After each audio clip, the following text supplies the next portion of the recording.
providing that insight. We move on now, though, and Myanmar's ruling military junta has officially ended the nationwide state of emergency, a pivotal move that sets the stage for national elections but raises fresh concerns over political legitimacy and ongoing conflict. The emergency rule, first declared following February 2021, granted the military sweeping authority and suspended democratic institutions.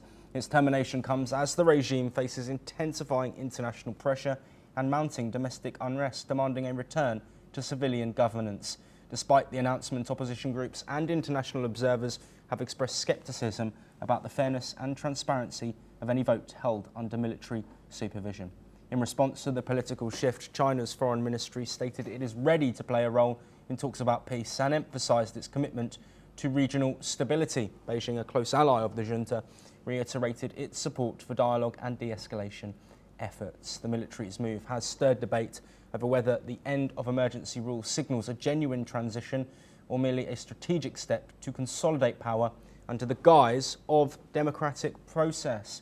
Well, joining us on the programme, as always, a pleasure to have Ross Feingold, a political analyst, live from Taipei, Taiwan. Ross, what's the significance of this move ending the emergency status with eyes on a potential election in December? You've hit the key point. The ending of the state of emergency will facilitate the holding of an election.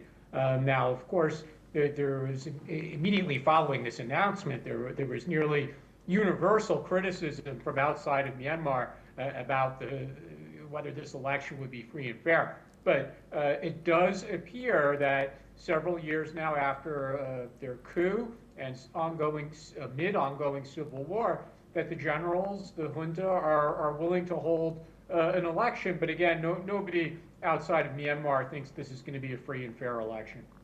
And Ross, of course, Myanmar still recovering from that devastating earthquake, but also instability with strikes, displacement, and of course deaths reported during this civil war, which has now lasted longer than 4 years. What would a democratic process and a potential election that is democratic mean for the people who have spent so long in uncertain times? One thing we know from the two previous elections in 2015, which result the military largely accepted, and 2020 election, which the military invalidated several months after the election, is that the political party that retains by far the most popularity is the National League for Democracy, led by Aung San Suu Kyi.